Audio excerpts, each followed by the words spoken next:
The following program was produced by an independent community producer. The opinions expressed do not necessarily reflect those of the Weymouth Community Access staff or its board of directors. WCA, in compliance with FCC regulations, is prohibited from exercising control over the content of independent member-produced public access programming.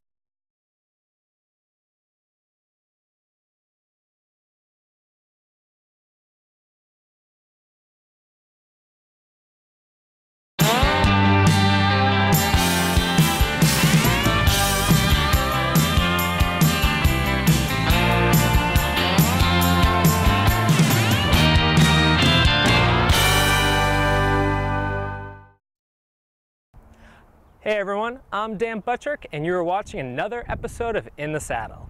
Today I'm in Metheun, Massachusetts at the MSPCA at Nevin's farm.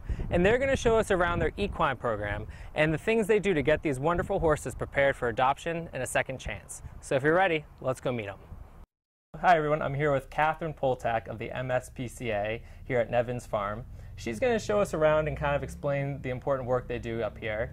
So thank you very much for having me today. Thank you for coming. So for people who aren't too familiar with the MSPCA, what is it you guys exactly do?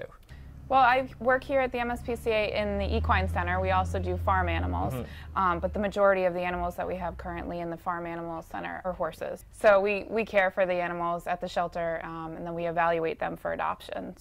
And how many horses do you have here currently? We have 38 on the property, roughly, and then we have also about 22 horses out to foster homes currently. 38 here? Mm-hmm.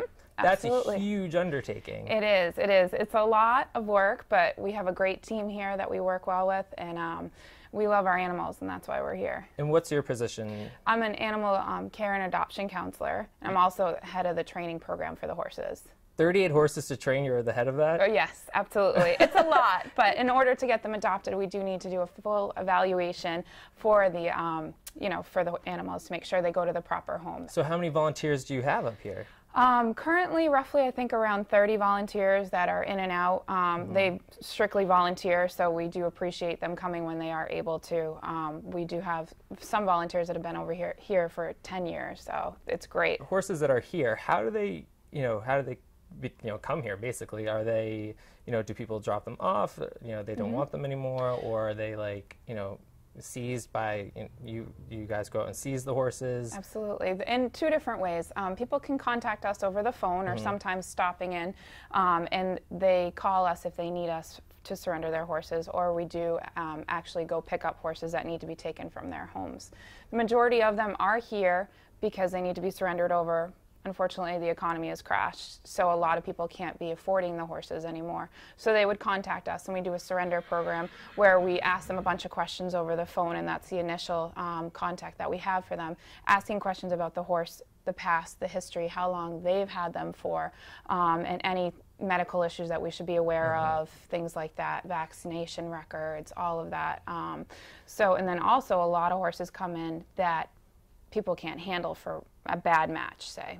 A lot of people, unfortunately, get horses sold to them or take on horses that are a little too much for them. So what's the number one reason people surrender their horse? They can't afford it. Someone told me once a horse is always free until they take their first bite.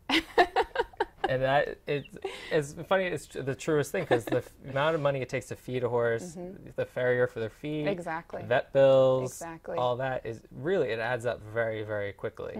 For people out there who might be in a situation right now where they can't afford it, what steps do they have to do to surrender a horse to you? Okay, well, we do ask for a phone call or an email. We ask them questions about their horse and their situations. How long you've owned the horse. Where did you initially get the horse from? Has it seen a vet? Does it have lameness issues? Does it have, that sort of thing, to get a grasp of this horse before it just shows up on our doorstep. So when they get here, how do you even begin the process of rehabilitating? Well, like I said, we start with an over-the-phone conversation so we know what's coming. And it's not always what the people tell us, unfortunately.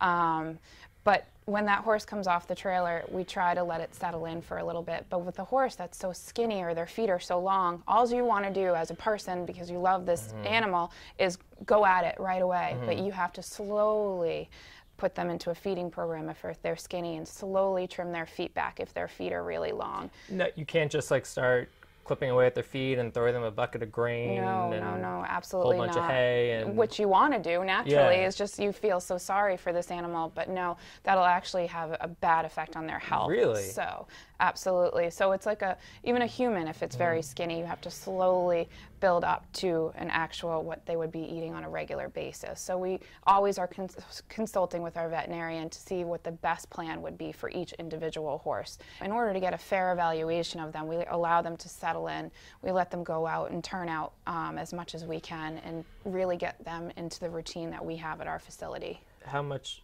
veterinary work do you do in the beginning, and how far do you take it? Do you just do initial evaluation, or will you actually do surgeries, actually do medical treatments, or is it just we do the best that we can as a staff? We have a strong medical background with all of us. We teach each other, and our vet teaches us, so we can save money on that end of it. I would love to be able to do x-rays and lameness evaluations and pre-purchase exams on every single horse that comes in here, but unfortunately we can't have that option because we can't afford it. If a horse, we notice something's wrong with the horse, then we'll actually have the vet come out and do a lameness eval or something that we can afford. But actually performing surgeries besides castration, surgeries are very expensive. Our vet is here always doing teeth. Teeth is a very important thing. But if we notice something, we do the minor stuff ourselves. But if it's something that we need stitches or something like that, then we always have our vet here helping us and supporting us. I mean, is there ever a point where you're just like, it's not worth it to perform this on this horse? Or, because some of the horses that come in here are probably on the older side. I mean, is that something you have to consider also? Absolutely. Unfortunately, that's the hardest part of my job is having to make that decision, and we do that as a team. We really are really close here, and we talk about it a lot if we do need to make that decision. But you have to look at it as even a horse owner or an animal owner, you are responsible for making that decision. You get so attached to the horses here. It's not like a small animal shelter where they come in and they get adopted right away. These horses are here for at least 6 months, and you see them every single day, and they don't just get adopted very quickly. We do our evaluation process and make sure that they're fat and healthy and happy, and then we put them up on our website. But seeing that people drop them off, sometimes you get very angry. But you have to hold that inside and just at least thank them for making this choice to bring them here. At least here we know that they're getting the care they need. When they get here and you got all the medical, stuff handled, and the horse is starting to feel better and look better, now you're the head of the training program. So how do you begin the training process to see if riding and making sure the horse is safe to work around? So usually the evaluation starts always on the ground. We want to make sure. Lunge line? Even stall behavior is huge. Some horses aren't very quiet in their stall, and when people are coming to look at these horses for adoption, we are absolutely 100% honest with them. We tell them everything we know about the horse here. So it starts with stall behavior. Are they crowding us when we're going in there? Are they? So you just sit there and watch them in the stall, or is it just like what you observe while you're working with them? Right, exactly. And if we pick up on a behavior, we work with it. So we want to make sure that, we're turning these horses out every single day. We're going into their stall, putting their halters on, their lead ropes, how they are to do that. Some horses are really ear shy, and if you go to touch some horses' ears, they fly backwards. So you want to make sure you jot that down mentally as an evaluation, and then we start by leading them to and from the paddock. How are they? That's fair because that's our routine every day. Do you correct these behaviors when you notice them, or do you just when the person comes to adopt it, you just let them know like they don't like their ears touched, or they might crowd you in the stall, or do you try to? No, we work with it here. We want to make sure that we're correcting those behaviors to the best of our ability. So Catherine, hi sweetie. What's this horse's story? What's her name? This is Dee. She's a registered Appaloosa. She's 13. She is registered. She's registered Appaloosa. Yep, we do have her papers. She's 13 years old. She's about 15 hands. In her early life, she was a halter horse and had limited training under saddle. We've had her, she was surrendered over to us last December of 2011 for financial reasons. The woman just really couldn't care for her any longer. She was going to be sent to the auction because the woman didn't know what else to do with her. So, auction, what is an auction exactly for people at home who aren't familiar with an auction? Depending on the auction, where they go, horses are sent there and then they're bought, they're auctioned off for, some people go there for their personal horses, some people go there for other reasons, such as slaughter, that sort of thing. So you just really never know. So had she not been here, there could have been potential for her to be sent to slaughter. That was the woman, that's what she was going to do with her. And then one of our doctors stepped in and told her about our program. So the woman contacted us, and that's how she's here. Now, as far as, you know, her riding abilities and stuff like that, can she be ridden, or? Well, that was the thing when we got her, is we had known that she's had limited riding experience. So you always have to be cautious and keep yourself safe. But the thing with Dee is we discovered that her right eye is she's totally blind in that eye. Her right eye, so the eye that's facing me right now. Exactly. So she can't see me whatsoever? Nope, she's totally blind. We've had our vets look at her to make sure that, and it's been confirmed that she can't see out of her right eye. Okay. And unfortunately now they've found a cataract in her left eye, which she's going to eventually become completely blind in that left eye as well. So this horse is looking for a companion, like to have out in your yard, that kind of adopter who wants just a horse to have out in the yard and look at and be pretty. Exactly. We were hoping, because yes, she agrees. she's great on the ground. She's been waiting patiently, people. She has been waiting very patiently. She's great on the ground. We were hoping for maybe a therapeutic place would take her. She could do that. She has that? great manners. And now seeing how great she is under saddle, she's really quiet. We've ridden her in the ring and she's been really good there too. So somebody could do some light riding with her. She's not completely blind, so she's happy under saddle, and that's what we really look for, is what our horses are going to be happy doing. And she seems to be telling us she's good under, she likes to be And she's ridden. only 13 years old, so for a horse that's still relatively young, still has a lot of life left in her. She sure does. And she's, yes, lots and lots. So, she's absolutely gorgeous, and you know, we can hopefully, someone will seeing this will, you know, at least pass the word on about this wonderful horse up here. You said you had 40 volunteers here. Are they part of the training process, or are they just for the cleaning and stalls and haying and watering? Which is very important, because that's number one here, is the animal care. Yes. But they can do things on the ground just because of our liability insurance. They're able to lead the horses. We do have a training program for them to go through too. We use two types of halters here. We use a rope halter and a traditional halter. So we want to make sure that our volunteers are on the same page as us as well. So not every volunteer that comes here has even been around horses yet. Some people just are intrigued by it and they want to come here and learn about horses. But you train everyone the same way to work with the horses all the same way, so there's consistency throughout. Exactly, and that's so important with horses, is consistency. So do you come up with that plan as far as, you know, here's how we're going to, you know, when we attack the horses, this is what we do. When we ride the horses, this is how we ride them. Like you come up with all that and teach everybody that? Absolutely. I mean, I've been here for 5.5 years now, so a lot of us are on the same page already, but we're very open with, I'm having an issue this way, or some people just don't mesh well with some horses' personalities and vice versa. So we try to, as a staff, kind of put horses on each person, you know, so each person has, we call it a assignment horse, you know, so we have lists of horses that are assigned to certain staff members that help with even the basic picking of the feet, clipping them, you know, grooming them, and then also working with them in the ring. But the horses are rotating a lot, so we try to, all of us should be working with each individual horse, at least on the ground. So how many days a week are they getting ridden? I wish to say every single day, but we have so many horses to take care of. We're riding horses, you know, pretty much 3 days out of the week. Each horse is getting ridden 3 days a week? No, we're riding 3 days a week. Okay. It's depending on which horse is having trouble, which horse needs to be evaluated. In order to get adopted, they need to be evaluated first. If I had a bad ride the day before, I'm going to say, well, this one's priority today because yesterday didn't go so well. Back at it. So, but they all get turned out every day. Absolutely. I was walking through the barn and there's no horse in the barn. They're all outside today, which Absolutely. is nice. So we try to get them good. outside as much as possible. I think it's more natural for them to be outside. So once you've done like the training process and, you know, you really feel like, you know, this horse is progressing and now it's time for it to be adopted. Like, how was that process? I mean, can someone just walk in and be like, hey, I want that one? And, you know, when you go pick out a puppy, you're like, oh, this one's cute, I love it. And you pretty much pay for it that day, and you take it home that day, and it's like all done. Is it the same way with the horse? Absolutely not.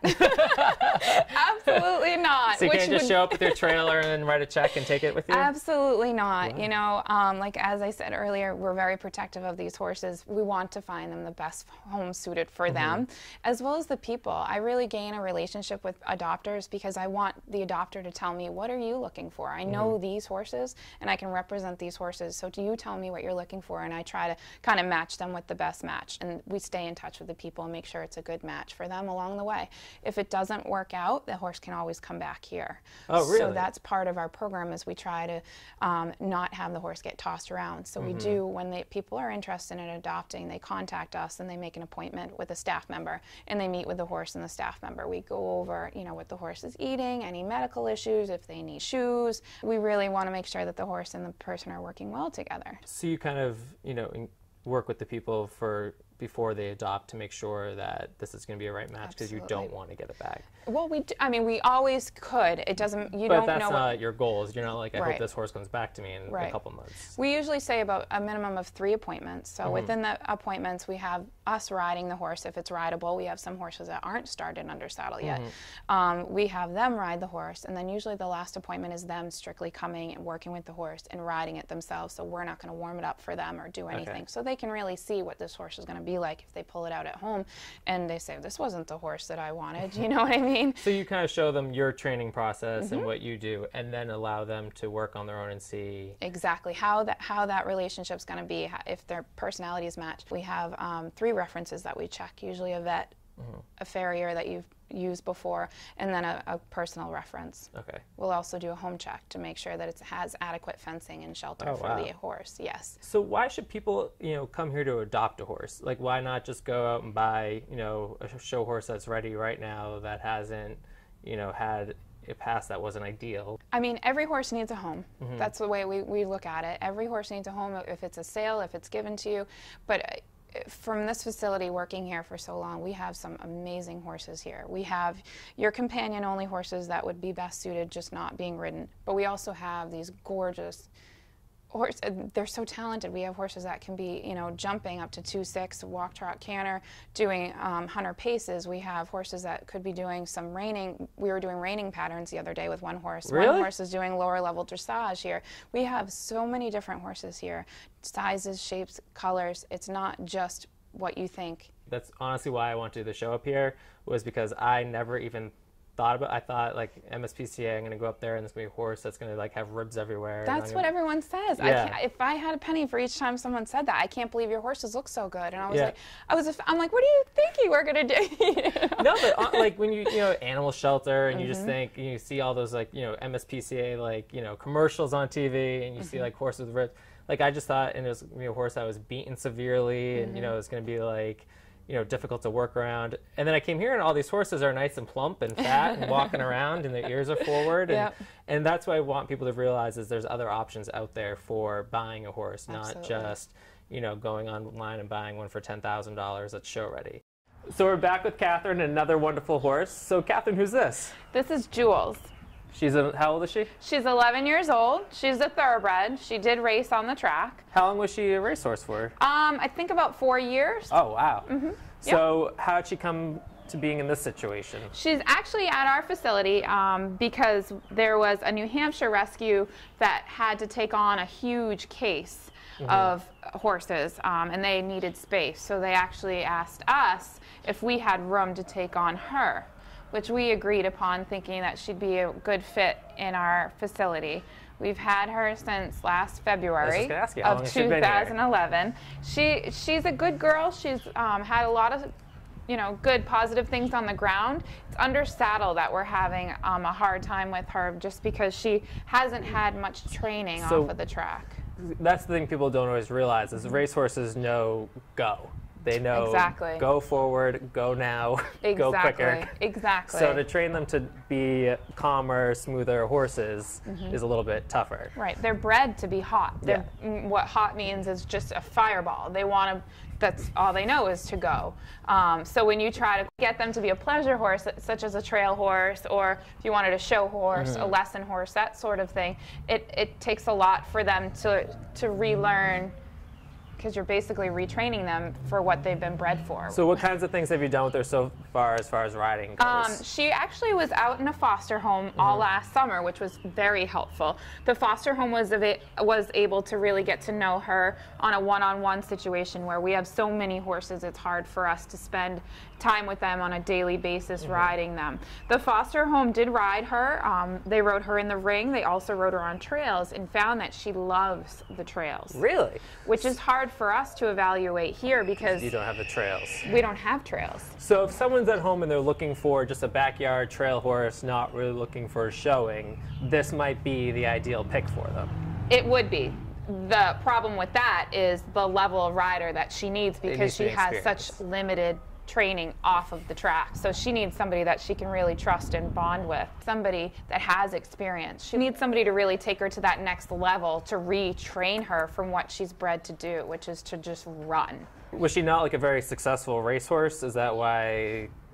So Right. then they couldn't sell her? Yep. So they just sent her to that, the other animal shelter in New Hampshire? I think someone I didn't get the full story from the other rescue, but someone did take her from the track and just had her out in a field. And then she went to the rescue in New Hampshire. That's always the sad thing about racehorses is, like, if they're not running and they're not winning, they just kind of get tossed to the side. Right, because they're not worth anything to that person anymore.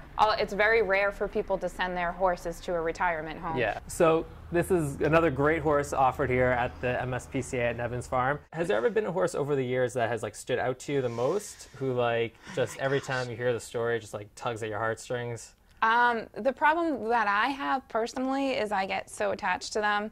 I have a horse here now, Monty, that I took on we have a fundraiser, we do a trail ride in June. I took him I take him anywhere I can, and he's this special horse right now, but there's so many out there that your personalities just click. I can't pick out just one, absolutely not. There's so many that I love them. They all have something great to give to us. Has there been one you just wanted to adopt yourself? You're just like... not just one. There's many, and I'm so, like, Is there one now? Yes, Monty. There? There's Monty. I love him to pieces. I love him. I love him. I love him. He's so great, but he's actually going to a foster home on Wednesday. The barn is fabulous, and she is just... like I said, I grow these relationships with these people, and I'm not just gonna say, here you go, but she couldn't be a better fit for Monty. So I'm just really excited that he's actually going to Rhode Island next Wednesday. Oh, wow. So, and that's the part of the job where you kind of just can't, you got to let them go and just be happy where they're ending up, and just can't get any happier when they leave, it's not like, woohoo, you're out of the door, but it's great. That's one of my favorite things, when they find a great home. So I don't know if I could do it. Because, how long? You said they're here for some of them 6 months. Oh, absolutely. Some horses, Monty's been here for 3 years. You've seen them at their worst and seen them at their best, and it's hard I can't imagine then just, like, sending them on their way. It's hard, but you gotta, that's the great part about it, though. You gotta look at it in a good way, that they're finally finding their home, How many horses do you normally adopt at a month, or? It varies. Springtime is usually our busy season for adoptions, just because everyone gets excited and things like that. And fall is our busy time for surrenders. People get worried on the winter's coming, they're harder to care for, that type of situation. So I think about 4 this month. Oh, wow. So that's exciting. But last month there wasn't any, so it's depending. It varies, So what is it you wish horse owners would realize before they went and bought a horse? Because I think everyone gets excited about the ideal of having a horse in their backyard and their kids riding the pony around. Absolutely. So what is it you wish people would realize so that you have horses stop coming in here, because that's ideally your end goal? My goal for people to learn before they get their horses is really to assess their financial situation. But you just don't know. We get so many people that lost their job, or a medical issue came up that's expensive. You just don't know what's going to happen, but really be responsible in looking into each individual horse and what they need to stay healthy and happy, and also really assessing the horse that they're looking at, making sure that it is a good fit for their situation, and revisiting the farm that they have gone to look at the horse, because sometimes people do sedate horses when they go to ride them, and they think it's just a phenomenal horse, and they get it home and they're stuck, you know, with that horse, and then they wonder where to go with it. For people who want to help, what's the best way for them to get involved or help? Well, we have so many different things that they can be doing. Just even holding fundraisers for us. They could be, some people hold trail rides for us and all the donations come back to us, all the proceeds come to us. You could volunteer. If you're not local, you could, you know, we've had kids have lemonade stands for them, or bake sales for them, or just a simple donation. We have a buy a bale program where you can buy a bale of hay that goes right into the horses, which is, as you know, hay is very expensive. So we have a lot of programs that people can look into, and we also have it on our website, so people can go onto that and also see how they could help. I think I heard that hay, the cost of hay per year for you guys is close to $60,000. Oh, absolutely. 60 just for hay. Just for hay alone. So buy a bale hay it would be hugely helpful, I'm sure, for Absolutely, you guys. And it goes right back into our program. And if we did the buy a bale program, you know you're buying that bale of hay for a horse. It's I think a great program we have here. So that's nice, because people aren't necessarily going to be able to buy a horse and not going to necessarily be able to come up here to volunteer. Right. So it's nice that there's other options for them. Absolutely. And I'm assuming they can go to the MSPCA website and find out more. Yep, mspca.org. And then we are the Nevin's Farm part of it, but we also have different parts of the website. But definitely look on there. All our horses are up on there, and all the animals that are up for adoption are on our website. So we're back with Catherine, and she's brought one last horse out for us. Right. And so who is this guy who's trying to run away from the camera? This is Robbie. Who's very curious as to what's going on around him. So Robbie, what kind of horse is Robbie? Robbie is a thoroughbred. He used to race on the track. He's another racehorse. Another racehorse. Yep. He's 14 though, so he raced years ago. Yep. He has been retrained off the track. And he's a phenomenal mover. It's very comfortable to ride. He'll need more of a How old is he? 14? He's 14. Confident intermediate rider. He's super, super sensitive in the mouth and on his sides, but he's so talented. He loves to jump. He's great on the trails. He's a really good boy, and he's nice and tall, too. So he has a lot of potential for adoption. Absolutely. Now, Robbie was our nice little riding demo today. So, Catherine, do you want to tell us a little bit what you did? You lunged him first. Yep. Is that normally what you do with the horses? You lunge them? Absolutely, absolutely. It's a lot of times, too, it's not only that they could be a handful, but a lot of horses have been out of work for a long time. So we start our evaluation on the ground, and we see if they cross-tie, how they are grooming, picking their feet, leading them to and from the paddocks, and then we really go on from there. We tack them up if they're able to do that. A lot of horses are green that we have here. So when you're lunging, what are you looking for? Is it just getting back into shape? Is it getting to listen to you? Depending on the horse. Or just to tire him out? Right, exactly. Well, not necessarily to tire them out, but to see what their triggers are, you know, how they move, if there's any lameness going on there, how they're paying attention to us. which Robbie's done. Robbie doesn't find us interesting at all. No, not today. But how they move, you know, if they have a better side, and then we do a lot of desensitizing, sacking them out before we get on them. How they're reacting to the pressure of the bit. We'll also sometimes long line them to make sure that they steer and stop before we get on them.